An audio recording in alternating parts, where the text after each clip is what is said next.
2019년 마지막 주일 성령 주일을 하나님 앞에 드리게 되었습니다. 참으로 감사하지 않을 수 없습니다. 우리가 예수를 믿는 순간 마음에 주님을 믿기로 작정하면 성령님께서 우리 안에 거하십니다. 그리고 성령님께서 도우십니다. 무엇을 위하여 도우시냐면 주님을 알아가기를, 내가 믿는 예수님을 알아갈 수 있도록 도와주십니다.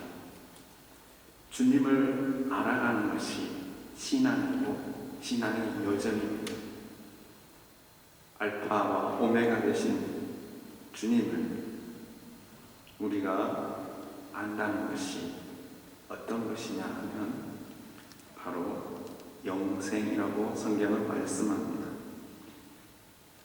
영생은 곧 유일하신 참 하나님과 그의 보내신 자 예수 그리스도를 아는 것이니라. 나를 구원하신 예수 그리스도를 아는 것이 영생이라는 것입니다. 우리가 장차 이 땅을 떠나서 하늘나라에 가서 영생을 누릴 때 그곳에서 하는 일이 무엇일까? 하나님을, 예수 그리스도를 더 자세하게 알게 되는 것입니다. 오늘 우리가 찬송 부른 가사처럼 하늘나라에 가서 제일 먼저 사랑하는 가족들, 친구 먼저 떠내보는 우리의 신앙의 동역자들을 만나기 전에 사랑하는 주를 먼저 대하니 주님을 먼저 알게 되는, 얼굴과 얼굴을 대하여 아는 것처럼 여기서는 희미하게 알았던 주님을 이제 확연하게 알 수 있습니다. 주님을 알면 그 사람은 진정한 그리스도인으로서 살아가기 시작하는 사람입니다. 주님을 모르면 그 인생은 방황입니다. 주님을 알면 내가 어디로 와서 어디로 가야 되는 줄을 알고 내가 지금 현재 하는 일의 의미를 찾게 됩니다. 오늘날 세상은 진화론적, 유물론적 사관에 사로잡혀 있습니다. 진화론은 무엇입니까? 우연입니다. 우연에서 세계가 생겨나고 우연히 사람이 생겨나고 그리고 그 마지막이 어떻게 될지 모르는 모든 게 다 우연입니다. 그렇기 때문에 사람들은 살아가면서 현세의 복을 위해서 경쟁하면서 살아갑니다. 왜냐하면 이 다음의 세상은 모르기 때문에 그렇습니다. 주님을 안다, 주님을 알아간다는 사실은 바로 이 문제의 답을 해결하게 되는 것입니다. 아쉽게도 그리스도인이라고 하는 많은 사람들이 이 세상에 살면서 미래에 대한 소망도 없습니다. 내가 어디서 와서 어디로 가는지도 모릅니다. 그리스도인. 그러나 예수님을 믿고 막연한 천국에 대한 소망을 가지고 있습니다. 교회에서는 기도하고 능력 있게 하나님 말씀도 믿는 것 같지만 실질적으로 하나님을 알아가는 일에는 소홀히 합니다.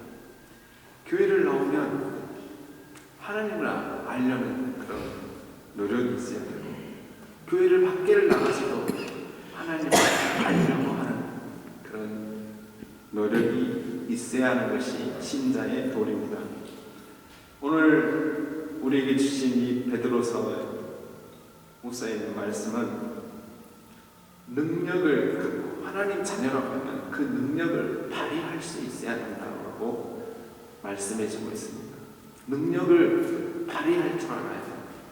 하나님을 알고 하나님을 믿는 사람은 그것을 알아가는 그 과정에 있어서 능력이 생깁니다. 3절 말씀에 그의 신비한 능력으로 생명과 경건에 속한 모든 것을 우리에게 다 주셨어요. 우리가 맘만 먹으면, 우리가 의지만 있고 하나님을 찾기만 하면 하나님께서 만나주시고 하나님의 신성한 성품에 참여하여서 그 능력을 맛보아 알게 하십니다. 능력을 발휘한다. 오늘 5절 이하의 그 말씀에 보면 어떻게 우리가 신의 성품에 참여하여서 하나님을 잘 알 수 있게 되는 그 방법에 대해서 말씀해 주고 있습니다. 첫 번째로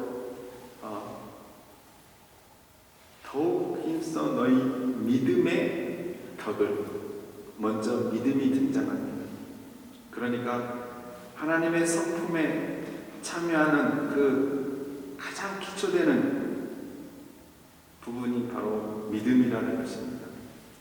이 경건의 능력을 통해서, 이 믿음을 통해서 성도들이 하나님을, 그리스도를 알아가기 시작합니다. 믿음의 그 시작이 무엇이냐? 로마서 10장에 보니 바로 그리스도의 말씀이라고 합니다. 그러므로 믿음은 들음에서 나며 들음은 그리스도의 말씀으로 말미암았느니라. 그러니까 말씀을 들어야 한다는 것입니다. 오늘날 우리는 말씀의 홍수에서 살고 있습니다. 인터넷 키면 훌륭한 목사님의 말씀들을 들을 수 있습니다. 그것도 매우 중요합니다. 그러나 말씀을 듣는다라는 말은 눈으로 보고 하는 것도 있지만, 귀로 듣는 것도 있지만 순종한다라는 의미가 있습니다. 그래서 듣다라는 말과 그 말씀을 듣다라는 것하고 순종한다는 말은 같은 단어입니다. 우리가 말씀을 듣는다고 한다면 어디까지 가야 되냐면 말씀을 순종해야 합니다. 그 말씀을 듣지 않는 그리스도인은 결국은 자기의 소견대로 살 수밖에 없습니다. 그리스도를 알려는 마음으로 살지 않기 때문에 결국은 자기 중심으로 돌아갑니다. 그래서 말씀도 자의적으로 해석을 합니다. 그리고 선택합니다. 예를 들면 하나님의 사랑, 죄의 용서, 긍휼하신 하나님, 평화의 하나님, 능력의 하나님, 기도를 들어주시는 하나님, 좋으신 하나님, 여기는 얼룩 가져옵니다. 말씀을.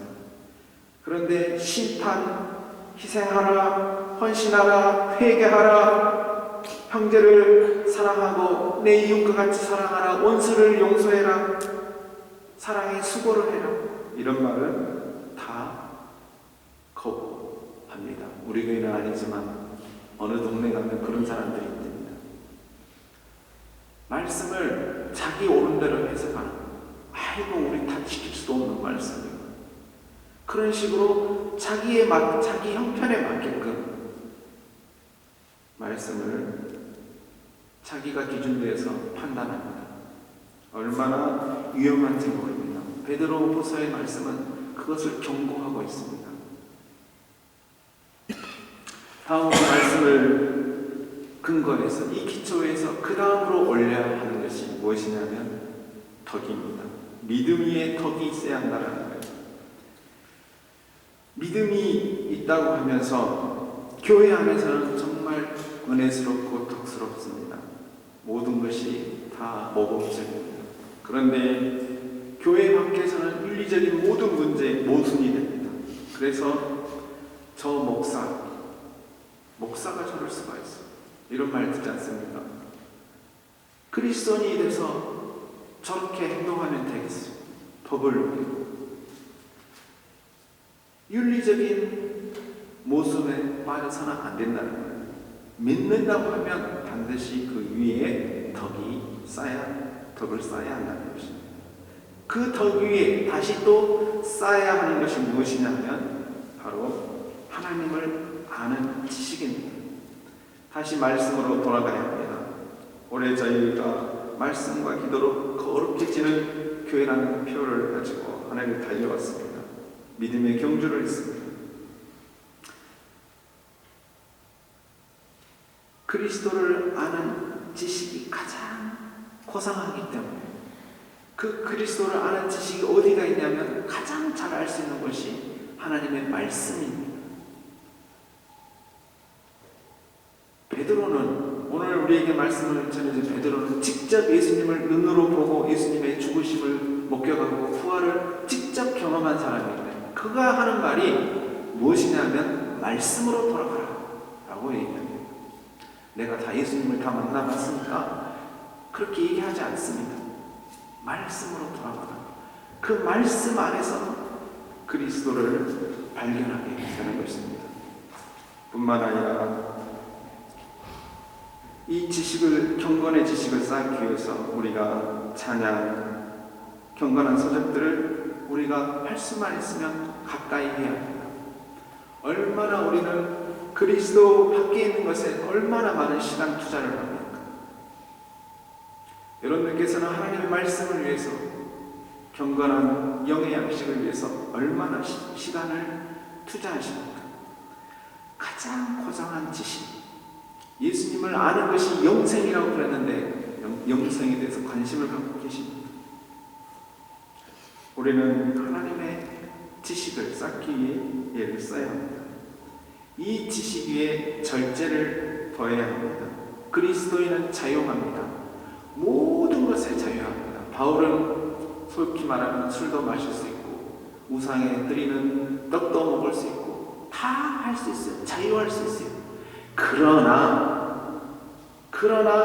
형제를 위해서, 저 형제 때문에 저 형제가 시험에 들거나 실족할까 절제를 하는 것입니다. 나를 위해서 절제, 금욕하고 이런 것도 좋지만 여기서 절제의 가장 근본적인 의미는 형제를 위해서, 공동체를 위해서, 하나님의 영광을 위해서, 하나님의 뜻을 위해서 절제하는 것입니다. 취미생활 좋습니다. 그러나 오락생활 좋습니다. 거기에 즐거움이 있잖아요. 그러나 그 즐거움 안에서도 우리는 그리스도인으로서 절제할 수 있어야 합니다. 특별히 공동체 안에서는 말을 절제해야 합니다. 세상에서 여러분들 우리나라의 유명한 연예인들이 자살합니다. 그 자살한 이유가 뭐냐 했을 때 사람들이 악플을 다는 거예요.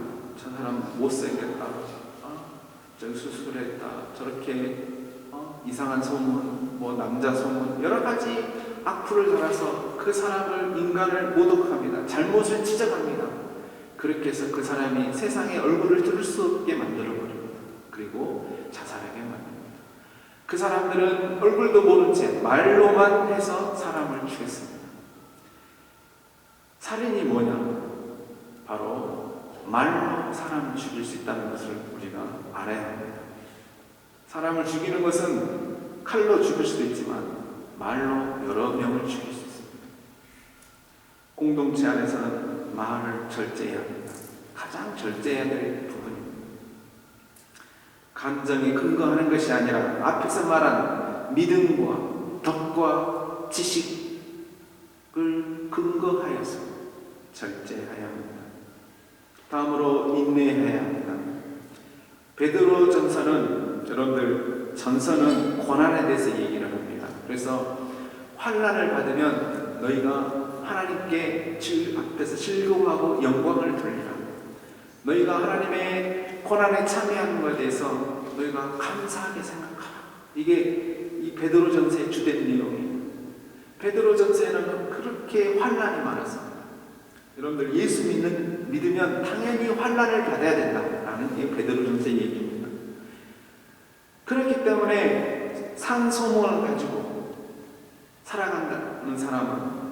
그리스도는 인내가 있는 거예요. 어떻게 인내할 수 있습니까? 환난 가운데 내가 그리스도의 말씀대로 살려고 하는데 희생당하고 오히려 모욕을 당하고 어려움을 당하는데,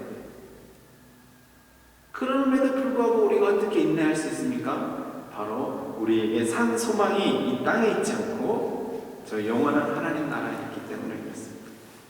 그리스도를 안다라고 하는 것은 뭐냐면 바로 이 인내의 현장에서, 그 환난의 현장에서 인내함으로 그리스도를 알아가는 것입니다.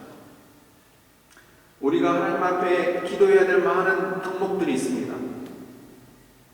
그러나 여러분들에게 인내하게 참게 해주세요. 용서하게 해주세요. 이해하게 해주세요.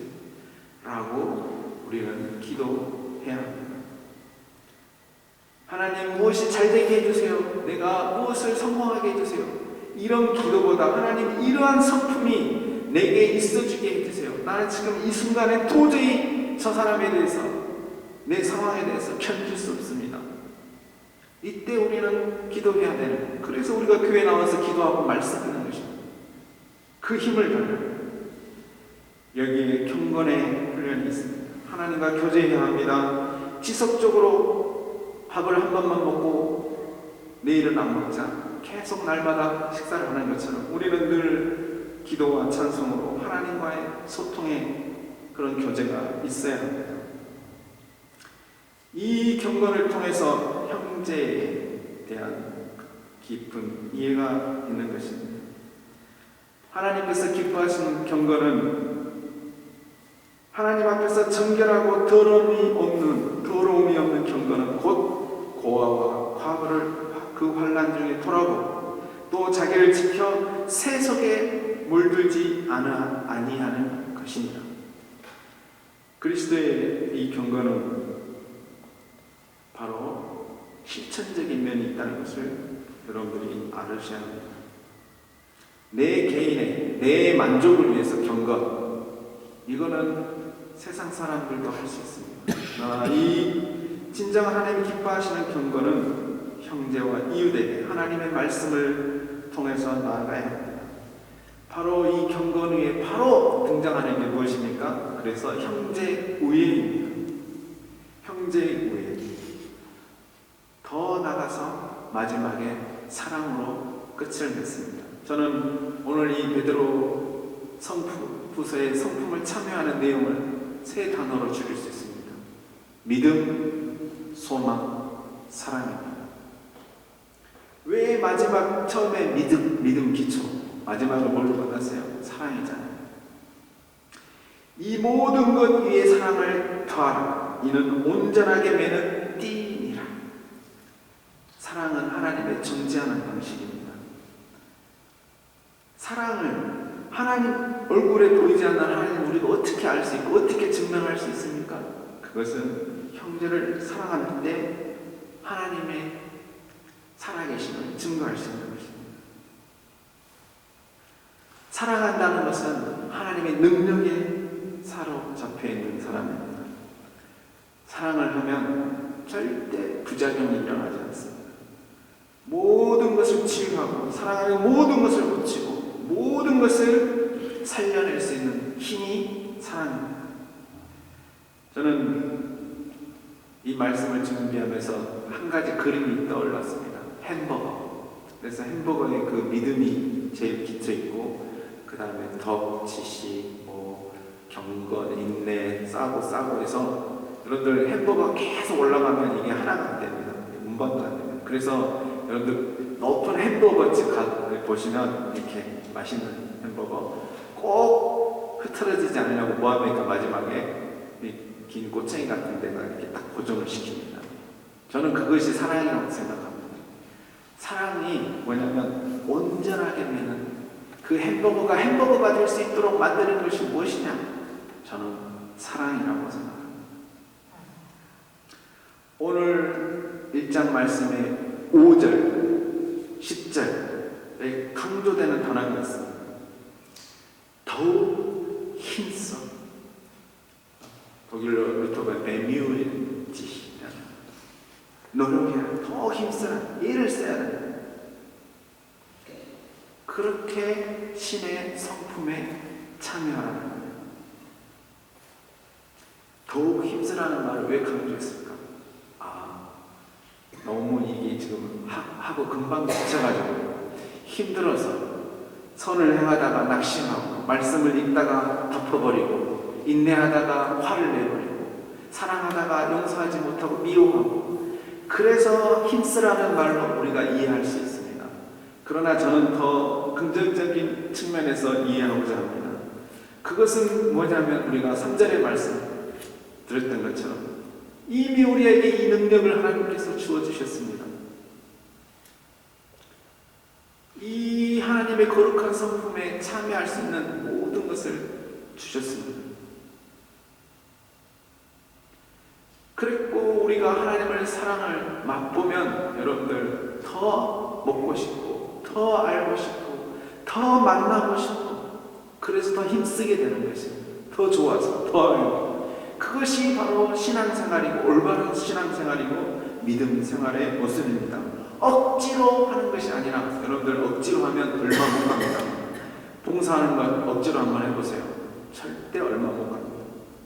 하나님을 사랑하면 그 사람은 변함없이 할 수 있습니다. 왜냐하면 그곳에서 누구를 알게 되기 때문에 그리스도를 알기 때문에 그 즐거움 때문에 더 애쓰고 더 노력하고 시간 투자하고 물질 투자하고 하는 것입니다.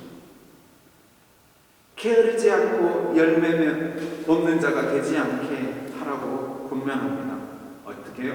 하나님의 부르심과 택하심을 입은 합당한 사람처럼 그렇게 노력하라는 것입니다. 왜냐하면 그렇게 해야만 실족하지 않기 때문에 그렇습니다. 더 주님의 깊이, 주님을 이해하는 깊이가 더 깊어지기 때문에 그렇습니다. 오늘 독일의 이런 말씀에 deep erkenntnis, 더 깊게 주님을 이해하는 그게 영생이에요. 거기 안에 오늘 말씀이 약속했습니다. 하나님의 약속이 이루어진 것을 보게 될 것이고 반드시 그 안에 평강이 있으리라 라고 말씀해주고 있습니다. 신의 성품에 참여한다는 것이 추상적인 것이 아닙니다. 이론이 아닙니다. 모든 이 덕목들은 다 구체적인 행위를 동반합니다. 오늘 한 해 동안 여러분들 얼마나 주님을 알고자 했습니까? 얼마나 알고 싶어 하셨습니까? 얼마나 주님을 닮고 싶어 하셨습니까? 한번 우리 자신을 돌아보길 원합니다. 하나님의 신의 성품에 참여한 바로 이 여러 가지 덕목이 이 햄버거가 여러분들에게 만들어지길 원합니다. 그래서 탄탄한 이 사랑으로 하나 된 이 하나님의 성품에 참여한 이 햄버거가 만들어져서 여러분뿐만 아니라 그 햄버거를 나눠줄 수 있는 그러한 위치에 있기를 간절히 소망합니다.